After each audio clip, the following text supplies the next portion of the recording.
स्वागत है आप लोगों का। जो लोग नए आए हैं प्लीज चैनल को आप लोग सब्सक्राइब कर दें, जिससे आप लोगों को लेटेस्ट अपडेट और नोटिफिकेशन मिलती रहेगी। मैं आज बात कर रहा हूँ डिवीज लैबोरेटरीज के बारे में। आपके सामने नाम दिख रहा होगा यहाँ पर। अगर अभी हम बात करें तो बाजार बंद हो चुका है और आज के दिन ये लगभग 0.5% की गिरावट हमें देखने को मिली है। अगर इस गिरावट को हम लोग कंपेयर करने की कोशिश करें 5 दिनों में, तो आप देख रहे होंगे 5 दिन से ये स्टॉक लगभग 1% के आसपास गिरता हुआ दिख रहा है।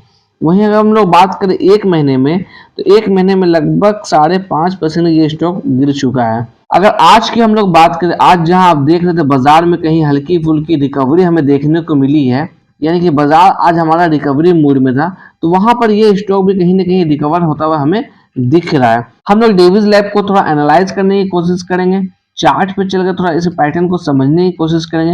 अगर आपके पास ये स्टॉक पड़ा है तो आपको क्या करना चाहिए, और अगर नहीं है तो क्या इसे लेना चाहिए, इन सारी चीजों को हम लोग चर्चा करेंगे। अगर हम लोग बात कर ले वेटेज की, निफ्टी 50 के अंदर डिवीज लैब की कितना वेटेज है, तो आप यहाँ पे देख पा रहे होंगे 0.77% का वेटेज है डिवीज लैब का निफ्टी 50 के अंदर।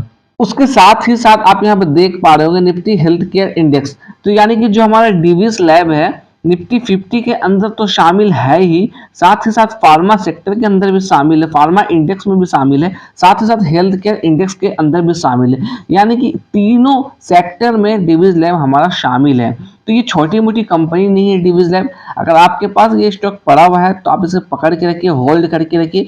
अगर फ्रेश पोजीशन लेना चाहते हो तो आप ले सकते हैं। अगर हम लोग बात करें हेल्थ केयर इंडेक्स के में गिरावट की, तो 7 स्टॉक में कहीं ना कहीं आज हमें गिरावट देखने को मिली है। तो आप यहाँ पर देख रहे होंगे डिवीज लैब है, लुपिन है, डॉक्टर रेड्डी है, सिप्ला है, अल्केम है, लॉरेंस लैब है, अबॉट इंडिया है। तो हल्की फुल्की गिरावट हमें देखने को मिल रही है इन सारे स्टॉक्स में। वहीं हम लोग बात कर ले आज के दिन, तो आज आप देख पा रहे होंगे लगभग डिवीज लैब के अंदर 5,17,000 शेयर की ट्रेडिंग देखने को मिली है।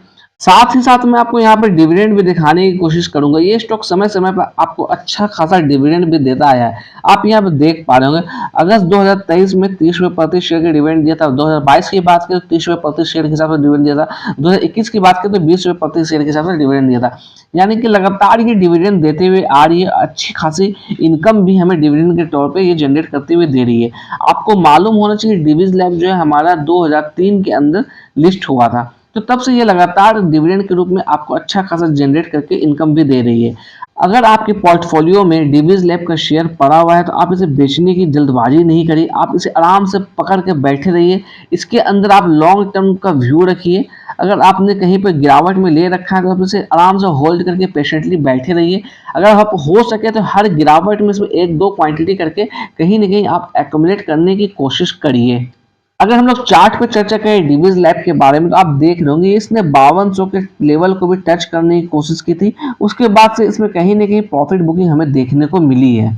आप देख रहे होंगे मार्च के मंथ में बाजार में कहीं ना कहीं नेगेटिव सेंटीमेंट बनी हुई है। तो इस नेगेटिव सेंटीमेंट के अंदर कहीं ना कहीं डिवीज लैब के अंदर भी गिरावट हमें देखने को मिल रही है। अगर हम लोग बात करें, इसने लो बनाया था लगभग 2700 के आसपास का भी लो इसने टच किया था।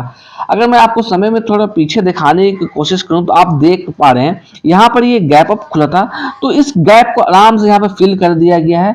तो अगर आप लोग फ्रेश पोजीशन लेना चाहते हैं और शॉर्ट टाइम के लिए टारगेट कम से कम 3600 का रखना चाहते हैं, तो आप बिल्कुल इसमें पोजीशन बना सकते हैं। क्योंकि आप यहाँ पे देख पा रहे होंगे ये स्टॉक आराम से आपका अपर हाई बनाता हुआ दिख रहा है। अगर मैं डाउन साइड में सपोर्ट की बात करूं तो आप कहीं नहीं कहीं 3250 के आसपास का एक मेजर सपोर्ट बनता हुआ दिख रहा है। आप इस सपोर्ट के साथ इस स्टॉक में जा सकते हैं। अगर आप फ्रेश पोजीशन लेना चाहते हैं, फ्रेश एंट्री लेना चाहते हैं, तो 3250 का मेजर सपोर्ट आप पकड़ कर जा सकते हैं। अगर थोड़ा डीप आप लेना चाहते हैं तो आप कहीं ना कहीं 2800 के लेवल का भी सपोर्ट बना सकते हैं। बट ये 2800 का लेवल अभी बहुत दूर है। 3250 एक मजबूत सपोर्ट बनता हुआ दिख रहा है। इसलिए अगर आप फ्रेश पोजीशन चाहते हैं और 3600 का कहीं ना कहीं टारगेट चाहते हैं, तो आप इसमें एंट्री ले सकते हैं। अगर आप लॉन्ग टर्म का व्यू रखते हैं इस स्टॉक में, तो बिल्कुल आप इस स्टॉक में जा सकते हैं। मैंने आपको दिखा दिया डिवीज लैब का कितना वैल्यू है। निफ्टी 50 के अंदर भी अच्छा खासा वेटेज है, लगभग 0.77% वेटेज है निफ्टी 50 के अंदर। कोई छोटा मोटा स्टॉक नहीं है कि किसी भी गिरावट में या पैनिक सेल में ये स्टॉक बिखर कर टूट जाएगा। तो ये फंडामेंटल वाइज देखा तो बहुत ही मजबूत स्टॉक है। तो आप इस शेयर को अगर बाय करना चाहते हैं तो बिल्कुल आप बाय कर सकते हैं।